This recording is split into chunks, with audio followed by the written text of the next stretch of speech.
Perfect. So the first question I'm going to ask her is, what do you see as the single biggest problem when it comes to people and their data management? I think the single biggest problem is that they create so much information and they don't know what they have. We're all creating data every day. Even if we try not to live a digital life, which it's almost impossible to do these days. We have medical records or driving records, our online banking. Even if you don't use an online banking platform, you still have a digital footprint related to your money. And then if you add to that any kind of social media or Word documents, Excel documents, databases, anything that you might use in your everyday life or in your everyday work, well, suddenly you have a whole lot of information. Each and every one of us has tons of information. And the more that we create, the less we know where it is. It's a real big problem and one that's growing exponentially as data storage gets cheaper and cheaper. Right. So the second question, please stop me if you want to ask any questions. My second question would be, where does data management and content planning meet? Yes, that's a very fair question. How do those two things connect? I could see that. For me, content planning is partly about creating content that is meaningful, useful, purposeful, rather than creating a lot of data that is not useful and not purposeful. When you have a content plan, the content that you create is going to a particular audience for a particular purpose. It may be repurposed in multiple ways. It may be available in multiple platforms. But if you don't have a content plan, you often will create a bunch of superfluous content, things that don't reach the right audience, that won't answer the needs of an audience, that don't serve the purpose of anything that's going on. And all of that extra data that is content that's created, it's just clutter. There's nothing that we can do about it. And so for me, really, like if you were to put one word on my whole career, it's about being organized. For sure. Perfect. So the third question would be, is there a value to the automation of digital management and implementation of different content planning? There can be, yes. I do think that there's value in automation in the context of creating content or other tools that come out in the future. So you might schedule a series of blog posts. You might schedule a series of tweets or Facebook posts. I think there's efficiency. I'm sure Mike Vardy was talking a little bit about time crafting earlier today and how certain times of the week are for writing or creating. So there is, I think, efficiency in automating content from that point of view. What I find frustrating, though, is the trend towards automating responses. Customers, in some contexts, are more than happy to talk to a bot. But in many person-to-person type businesses, they want a response from a real person.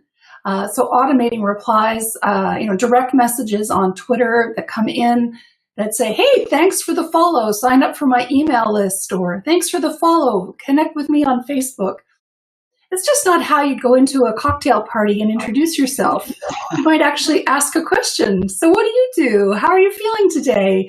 Have you traveled recently? There's lots of other ways to build a relationship. And so I think there's a place for automation and there's a place for being real. Yeah, I always believe in these kind of tricks for when you are meeting people rather than just throwing up your asking for favors or something like that. And I think it's kind of a favor, asking favor when you're like asking for emails and signing up for something. So I'll open the floor for questions if there's any questions. Yes. You talk way too fast, man. It's not me. It's everyone. So you can come here and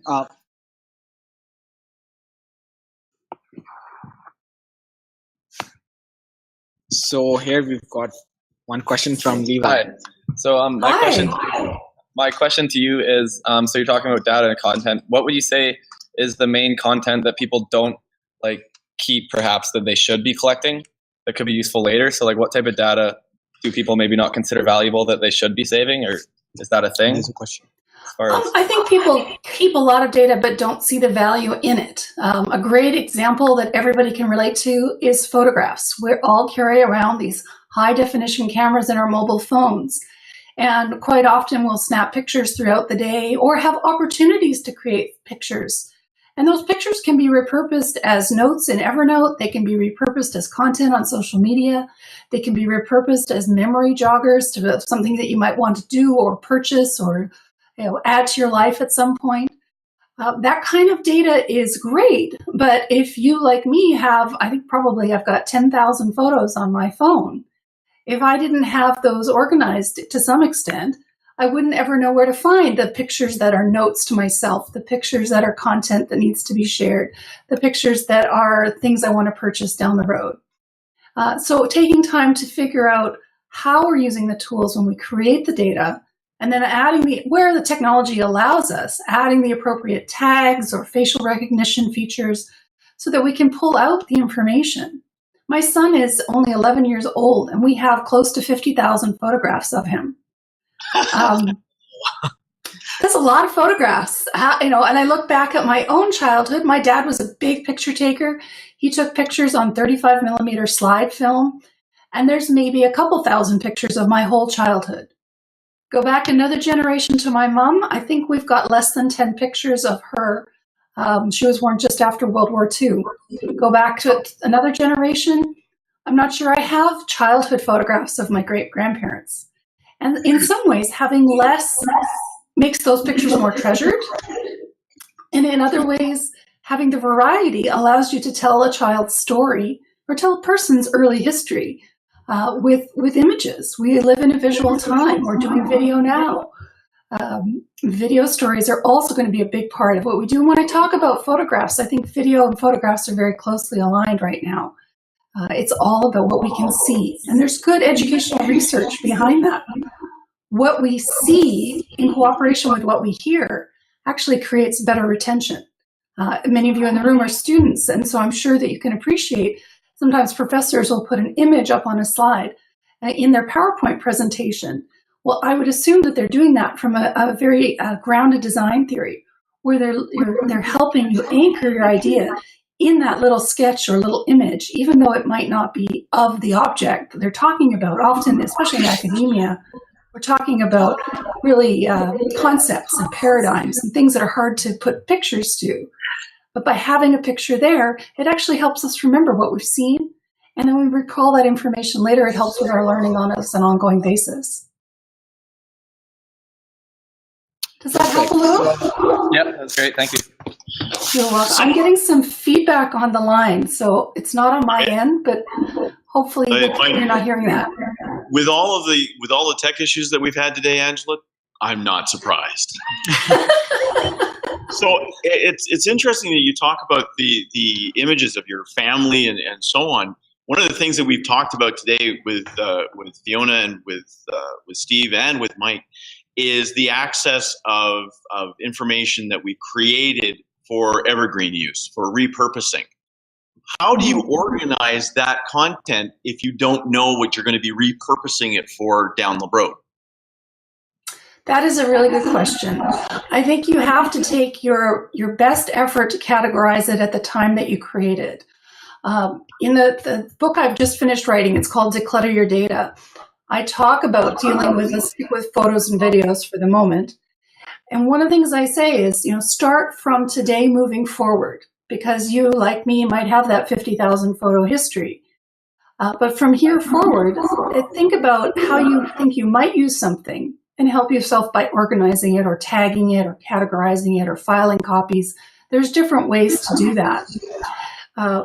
The future use of what you don't know that you're going to do, you don't know what you don't know. You can't plan for the unforeseen.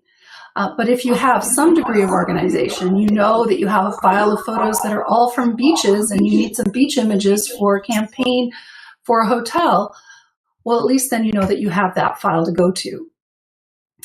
If you maybe don't have a beaches folder, you might not be beach crazy like I am, then perhaps you've tagged things more generally with holiday or by continent or country if you've been away on a trip or have lived in another place. It's very personal. The way you organize your information has to work for you, and really no two systems work the same. From what I've seen, people are organizing in ways that's just what works for them, what is meaningful for them. And what's meaningful for them is what they're going to remember. Me imposing a system on a user is not going to help them. My organizational system is not going to help a NIAT with his system. But there are some general principles that you can apply when you're organizing files. Like I said a moment ago, start with today moving forward rather than worrying about your history. Time permitting, look back at the history. You can use location tagging if you're comfortable with that. You can use facial recognition if you're comfortable with that.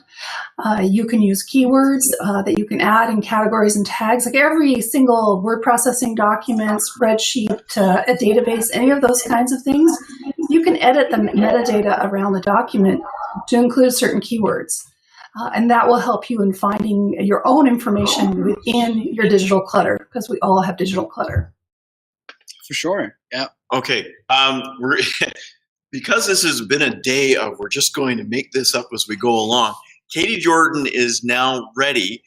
Would you mind sharing screen with her? Of course not. Cadi and I are old friends. Right. Happy to see her. Let's go back into our main. All right. Group, and let's make sure that Cadi can join in.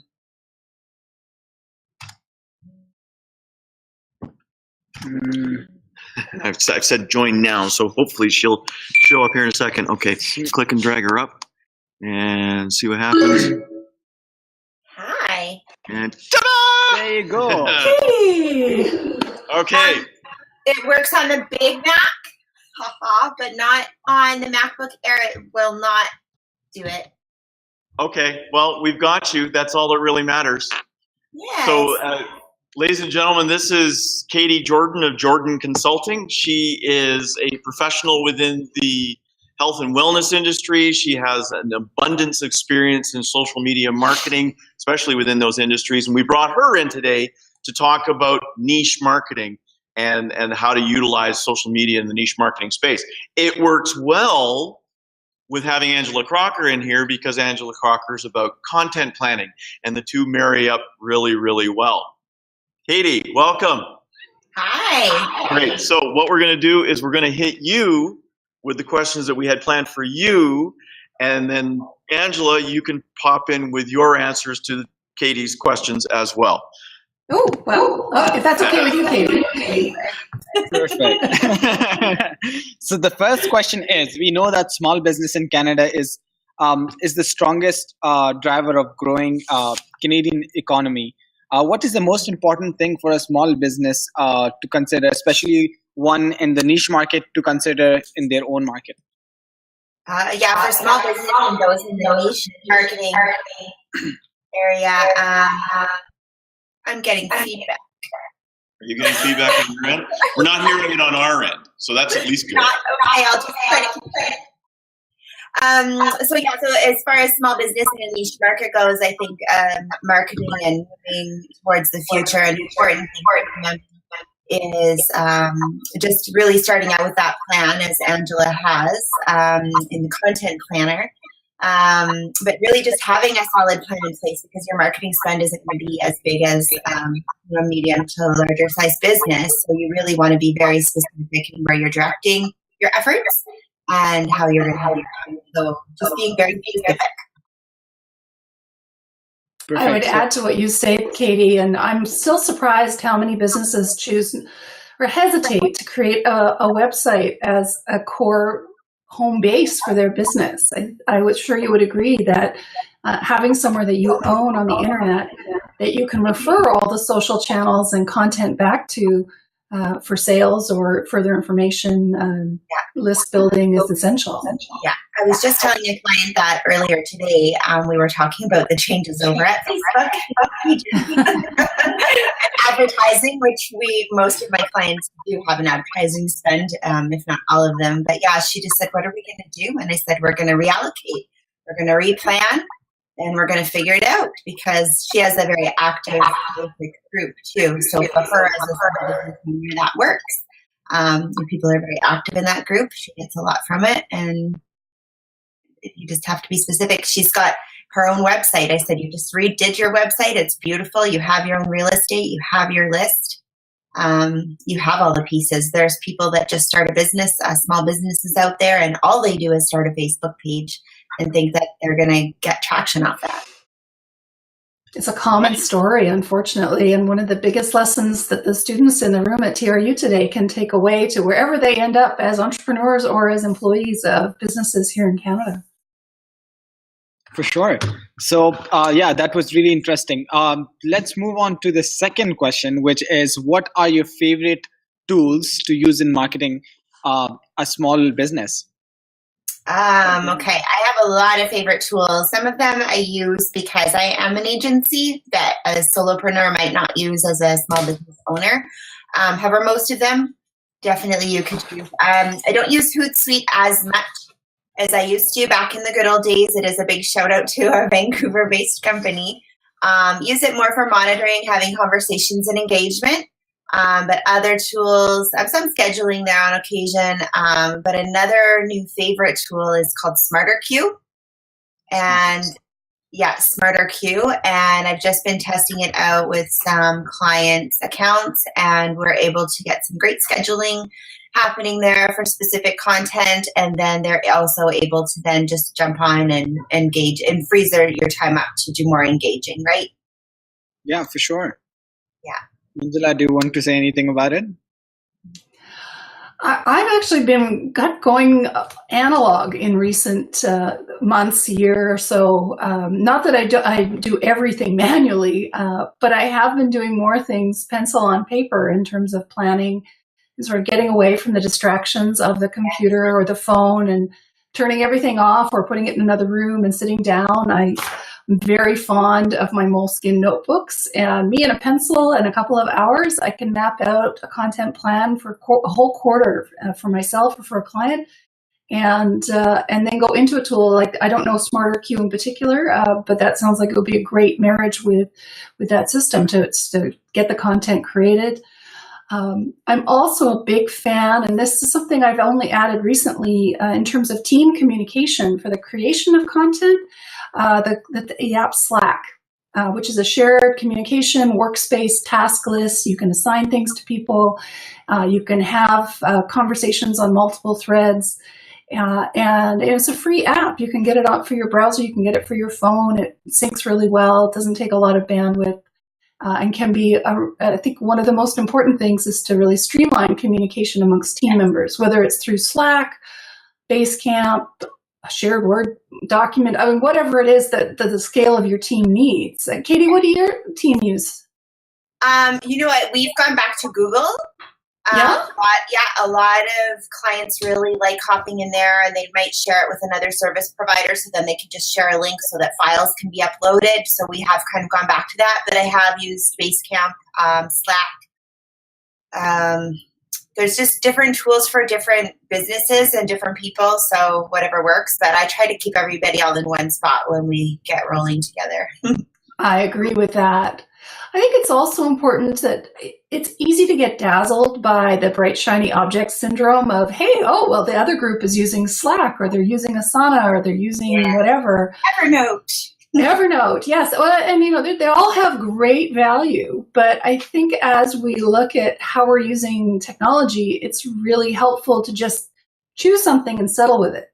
And don't spend what limited time you have running around trying different systems. Pick a system that works and stick with it for a period of time. Yes. Katie says she's not using Hootsuite anymore.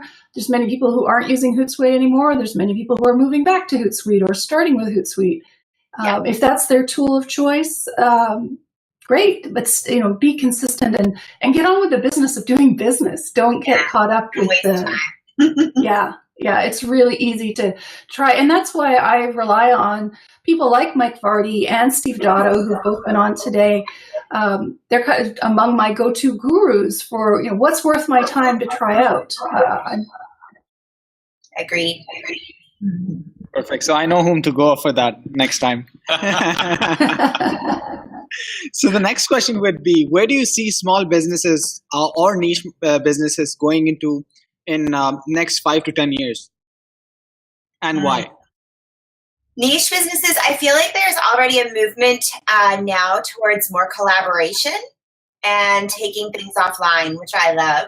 I've always used social as that tool to get that conversation offline, and it really is that, a tool.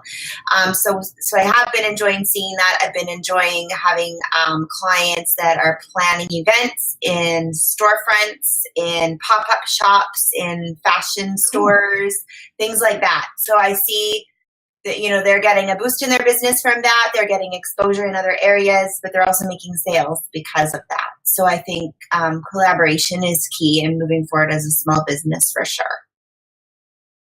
I agree with everything you've just said, Cadi, and I would add one other trend to that list. I really think that there's going to be more and more businesses popping up in that sort of niche market to serve retirees, seniors, and what I've heard called super seniors, those people who are over 85. I aspire to be a super senior in the community a long time in the future, let's be clear. Yes. But I think there's a lot of opportunities for businesses to support those people in the community, whether it's meal delivery services, companion services, driving services, fitness and exercise, so much possibility. Yeah, there's a few that are on the cutting edge of that already because I work in health and wellness. Yes. I have a couple based out of Vancouver specifically, but I do think you're right. There's going to be more of that. Be exciting to see. Yeah. I'll just open the floor for the questions then. So has anybody got some questions for Cadi and or Angela? Bueno. Yeah, for Angela. Come on down. You can be the next contestant on Will This Work? Do we get to spin the wheel? You do. There's a wheel. All right.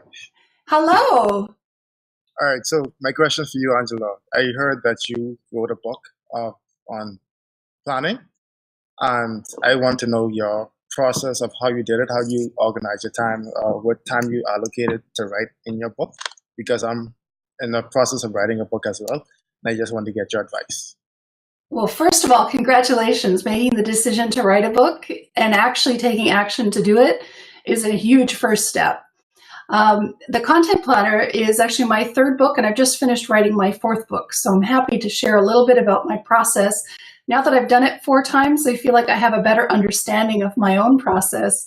Because the first time out, you just kind of wing it. You're like, okay, we're going to write a book now. Typically, when I start a book, I've already been thinking about the topic for a period of time. It's a trend I'm seeing. It's a question I'm getting asked a lot. The reason the Content Planner exists is people kept asking me, what can I say? They just don't know what to say online. Once I've noodled on that idea for a period of time, I typically sit in my office with a stack of sticky notes and a Sharpie. And I just rapid fire write everything I could think of that might be part of a table of contents for a book on the subject. So for the Content Planner, I think I ended up with something like 120 sticky notes. And then you can see part of the blue wall behind me. My whole office is blue, and a couple of the walls are blank. And the reason that there's no artwork on them or whiteboards or anything is that I then sticky note the book on the wall, and I live with it on the wall for maybe as much as a month, organizing, reorganizing.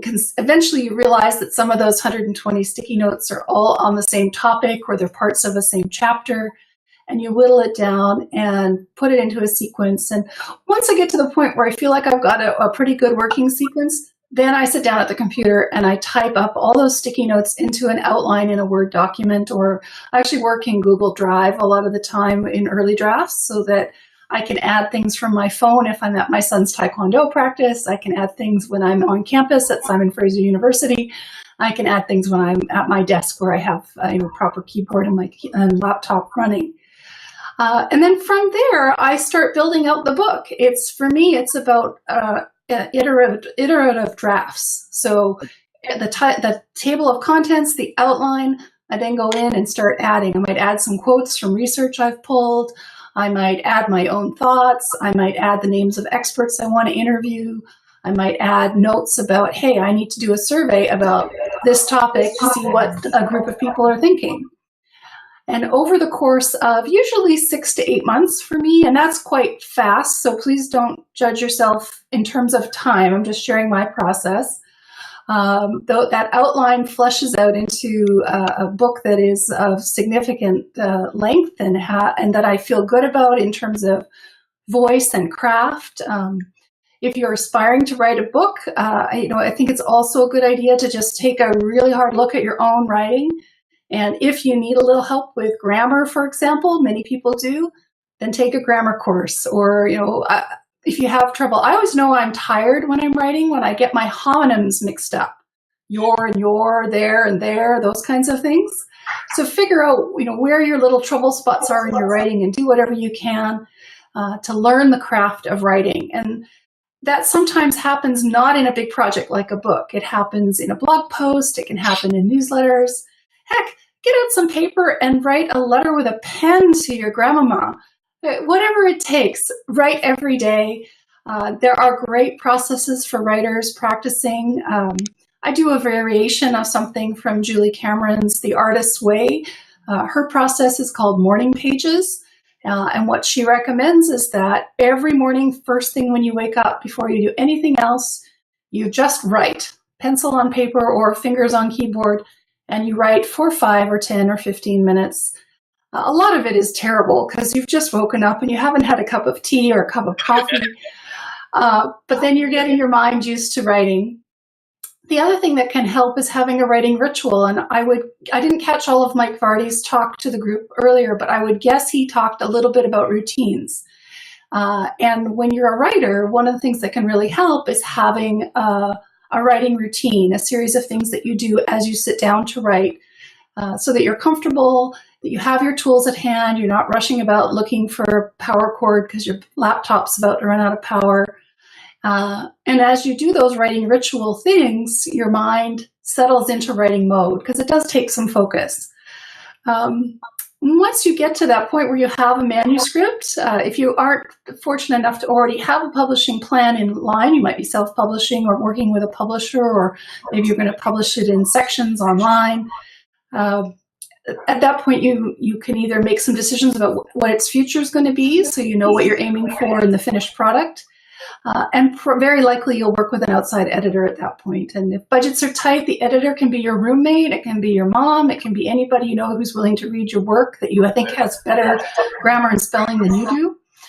But editing's not just about grammar and spelling. It's also about the sequence of ideas and the way that information is organized. And it needs to make sense to the reader. If it doesn't make sense to the reader, then the book needs work. And that kind of substantive editing work can be really helpful with the feedback that you'll get. As a professional writer, I work with professional editors. I have a rapport with the editor for my last 2 books. Her name is Eileen Espley. She's absolutely amazing. And I wish every writer out there the kind of wonderful relationship that I have with Eileen. Cadi, I suspect you have a writing process too in the content that you're creating online. Is there something you'd like to share about that? Well, it depends on what it's for, because I do write for a few publications, so it depends on the topic. I was kind of having a giggle about the sticky notes because I did used to do that, and I feel like I want to go back to that. Marty would be proud. Yeah, sometimes I think process is all different. Sometimes I start with like the end goal in mind and I write backwards.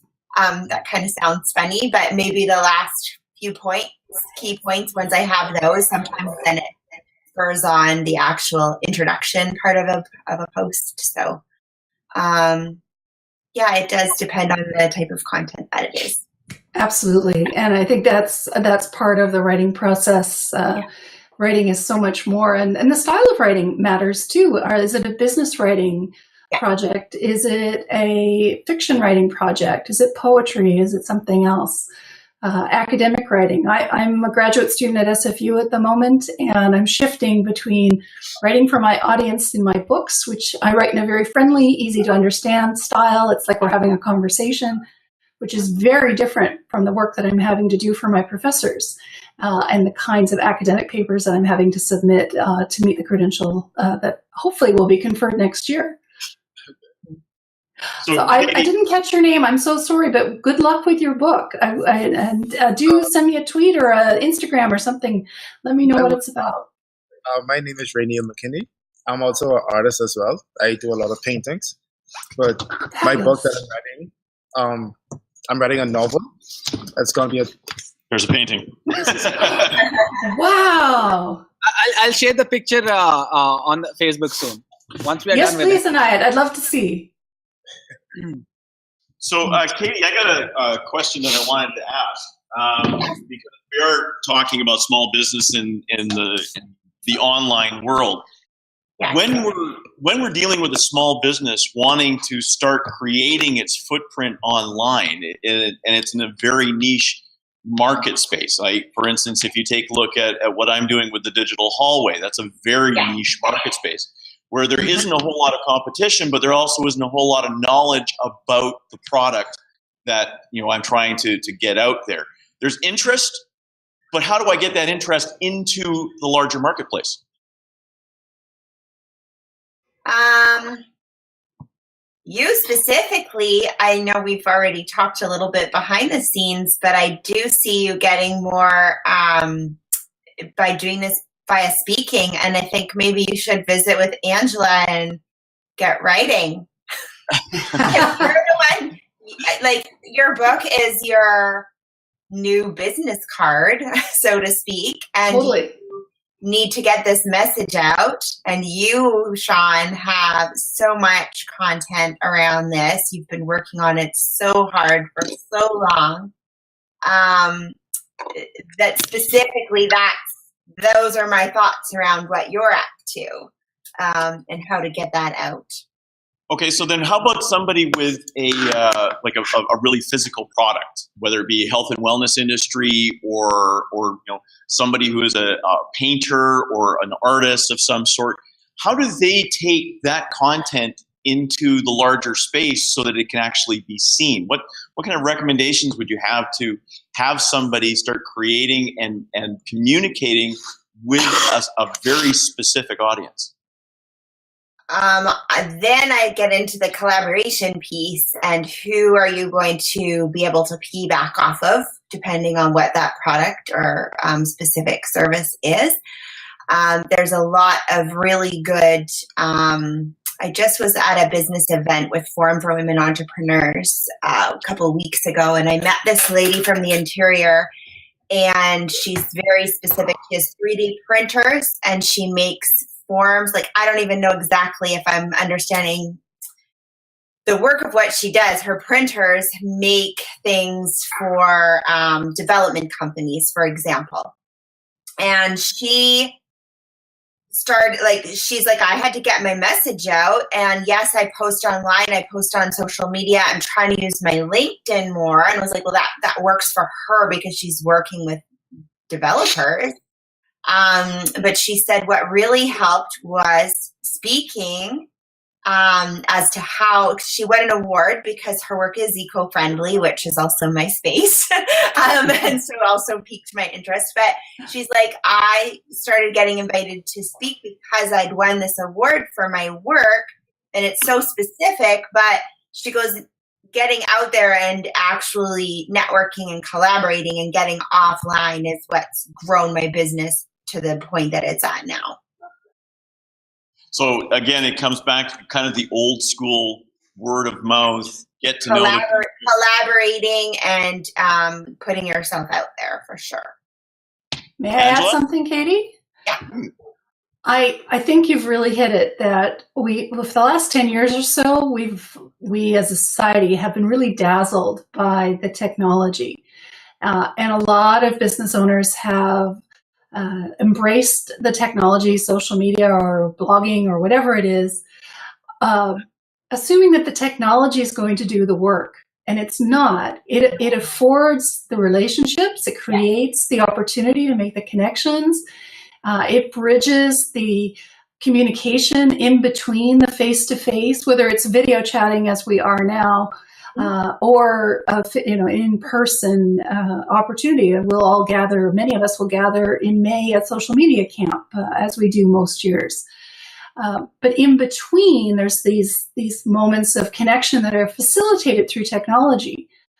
But the social graces of having relationships and being genuine with people and understanding and remembering what they're about You could use Evernote to keep a few notes. You might meet me today and go, okay, she was an author and there was some book and she's got lots of photos of her kid.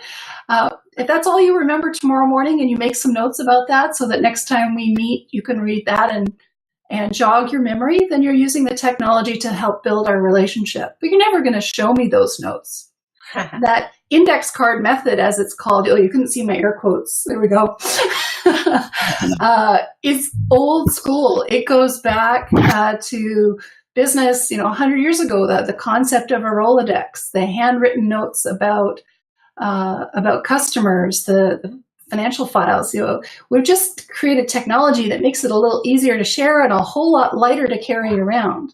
Mm-hmm. But really, it's about being in meaningful, connected relationships and maybe trying for deep relationships rather than lots of relationships. Yeah. No, not that a business shouldn't try and get lots of customers. Yeah. But you have to provide them with some value at the same time and be human along the way. Mm-hmm. Cadi, one of the things that we had talked about with Steve Dotto today was when it comes to things like video, how important audio is over the video. Would you say that in the niche marketing world where you're trying to utilize the social media space to show off your product, how important is the image that you're producing to post online versus just text-based information? That's really important. We're visual, everyone's visual learners. We love looking at beautiful pictures. For me specifically, health and wellness and the beauty space, that is obviously a really big component, but the image really needs to be portrayed for sure. So hiring a professional photographer, or if you have a great camera yourself and learning how to use it, whatever works for your business, I always recommend that. It's always in the plan. Photography is always in the plan. Video is always in the plan too. See, video. You can't get away from it. It's here. Can't get away from video. Nope.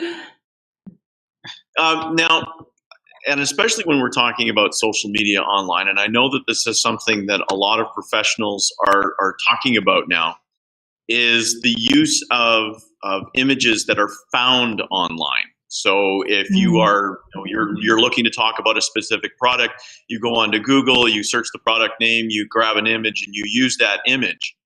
Where do they run into the world of, well, it's okay, you can use that, that's kind of a public image, and wait a minute, I'm about to be sued because I used a copyrighted image? How does that fit into your niche marketing space when the person isn't using, they don't have the resources, they don't have the high-end cameras, but they've got an image that's really sharp, but it's not theirs? You've got to find one that you're allowed to use. There's lots of tools out there.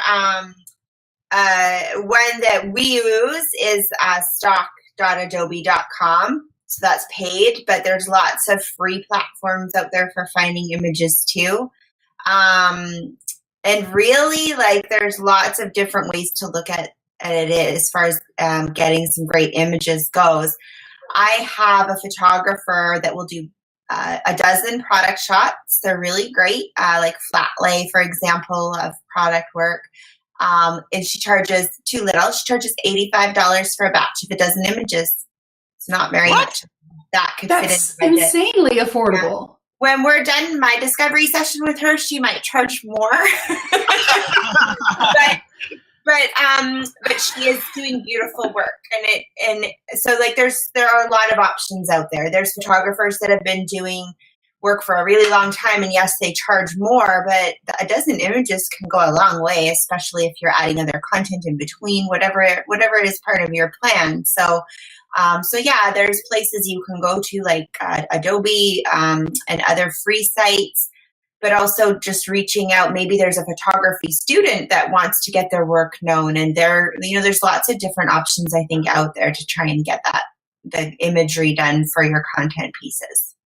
I think there's also lots of opportunities to improve how we can take photographs ourselves. I agree absolutely that investment in professional imagery is essential. Better. But learning how to use it better, absolutely. I've got mine on standby. I'm thinking of Wendy D in particular, Wendy D Photo. She's based in Vancouver. She's often on Vancouver Island and in the interior in the Okanagan. She regularly partners with Red Truck Brewery, and they have a very affordable workshop in the brew. It's like a microbrewery with a tasting room, and they have very affordable workshop. I think it's like $25 or $35, and people come in, they have a pint, but as they're having their pint, Wendy conducts a lesson teaching them how to take a better photograph of that pint. And the photographic lessons apply to all sorts of things. It's not that you have to have beer in your product line, but it's about focal points. It's about the rule of thirds. It's about lighting and angles and the different ways that you can compose a shot. And even just that little bit of knowledge from someone like Wendy or another photography expert can help us bridge that gap between the professional paid photographic sessions and also give us a chance to capture those content moments that happen. I always say, use the best tools that you have in the moment. If you work with someone in a particular industry, or you are part of an industry and you happen to meet an expert, let's say you're in the food business and you happen to meet Gordon Ramsay or Donna Hay or someone, a big name. Well, goodness gracious, use whatever camera phone you have. If there's no fancy digital SLR available, grab the camera phone, because the impact of that moment of that celebrity with the product, even if the photo quality is maybe a little bit less than you'd like your standard to be, if it's well-composed photo, it can still be hugely valuable. And you'll think about how you use it. What you share as an Instagram post maybe doesn't have the same production values as what goes on your website, for example. My last Instagram post was for my iPhone 7 Plus, and the person's product I took the picture of, they were like, "Wow, great shot." And I was like, "Oh, could it have been better? Could it have been better? Sure, but it was good. It was good." Yeah. Well, it's funny. We actually talked about that just at our afternoon break about how social media is one of the key pieces in social media today that people need to take advantage of is narcissism. If you are a person who suddenly gets their name tweeted out or shared by a big brand or a big name, you're not excited about the fact that you're out there. You're excited about the fact that this person recognized you and found you and put you out there, and then you reap the benefit of the long term. Steve talks about me, and I'm like, woohoo! 5 more people in my list. Has anybody else got any questions for either Cadi or Angela? They all have this look on their face like this has been a really long day. This is what was it that you had said, Cadi? Was a marathon day for us? Yes, because I was picturing technology working, and I was picturing it being like everybody just moves in and out of the room, and you guys would just be sitting here on this computer all day, like no breaks. That's what I was picturing. Yeah, well, we were. It just wasn't producing it. Cadi and Angela, thank you very much for joining us today. We greatly appreciate you giving us your time. Anayat's already looking like he's saying, you know what? I'm going to bed. It's been great. You can find Cadi online at Jordan Consulting, and you can find Angela online through Angela Crocker and Associates. Both of them have great content. I have posted links up to their websites, and especially to Angela's book, The Content Planner. I highly recommend it. It's up on the Social Media Guy page and on the Digital Hallway live feed. So go there, check it out. Ladies, thank you again, and I will see you at Social Media Camp 2018 in May. For sure. For sure. Thank you all very, very much.